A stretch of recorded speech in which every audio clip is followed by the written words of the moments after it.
For this video, product unboxing and review naman tayo with the motorcycle cleaning kit from Muc-Off. Yo, what's up mga katropa? It's me, Matthew with Top Bikes PH. And for this video, product unboxing and review naman tayo with the Muc-Off Motorcycle Essentials Kit. Isa itong all-in-one package para sa mga mahilig maglinis ng motor nila. Ano kaya laman nito? Let's find out.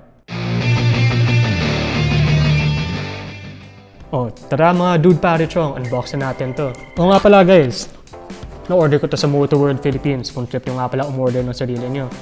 So, ito muna. Yan, nakabag siya. Wala nang laman yung box sa loob, bag lang talaga. So, pagkabukas natin, merong agad, yan o, motorcycle cleaner. Tapos, next is, ito. Meron tayong brush para sa ano. Tapos naman isang motorcycle protectant. Yan, yung spray para sa cleaner. Tapos, itong expanding sponge natin. And last is, ayan, may pa-sticker tayo. Okay, let's see kung okay nga. Okay, so now na-unbox na natin yung package. Let's see what each component is. First up is ang biodegradable motorcycle cleaner. So this is good for your entire bike, whether it be yung fairings mo, yung chain mo, yung frame, yung forks, kahit saang part ng bike mo para matanggal yung grime, oil, kahit nga insekto, pwede. So paano pa ito gamitin? Sabi dito, first, pabasain mo muna yung motor mo with water. Saka mo ito sa spray, gamit itong spray attachment na to. Direct na to, hindi mo na ito kailangan haluan ng tubig or anything, hindi siya concentrate. So pagka-spray mo, iiwanan mo siya for around 3 to 5 minutes. Tapos pag okay na yun, saka mo siya brush is a sponge. Tapos babasain mo ulit para matanggal lahat. And after that, your motorcycle should be sparkling clean. So next naman natin is the expanding Microcell sponge. First off, bakit nga ba siya expanding Microcell sponge? Kasi nga, because it expands and because Microcell siya, it absorbs a lot more water.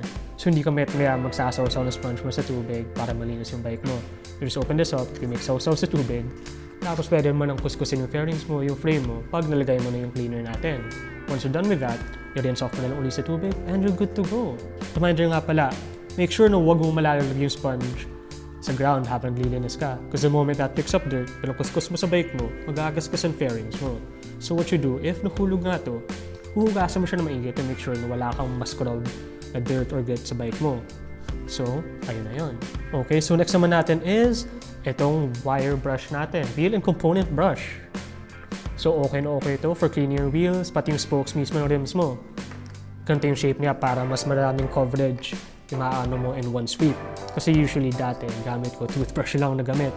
And that kasi hassle na hassle ang unti nang i-clean ko each and every time. Ito, isang ganun mo lang, parang a good part of your wheel na maanohan mo. And as you can see, may grip pa siya dito. So yung thumb bone, dito siya, you may kuskus like that. It's a much more efficient way of cleaning your wheels rather than lumang toothbrush. And finally, ito yung last step sa cleaning process, ating all-over motorcycle protectant.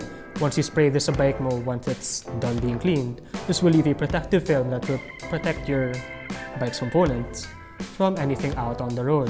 So, paano nga ba ito gamitin? First, shake the can vigorously. Narinig mo naman yung bola dyan sa loob. And make sure na malinis yung bike mo. Make sure na walang magtatrap na dumi underneath ng fill na malilib na to. So, you spray your whole bike with this. Pero, you make sure, huwag mo sa-spray yung gulong mo or yung brake surfaces mo. Because if this gets on your tires, wala ka ng traction kasi nga medyo slippery ito. And if malagyan yung preno mo, wala ka ng braking power because may film nga to. So make sure you wipe down everything before you spray this on and enjoy the protective qualities. And good na yun. So, ito na nga pala lahat ng components natin ng Motorcycle Essentials Kit. Sana may natutunan kayo. Or may better alternative pa ba kayo? Let us know. If you want to try this for yourself, check it out sa Motor World PH. It's 1,950 pesos. So, this has been Matthew with Top Bikes PH and kita-kita next time.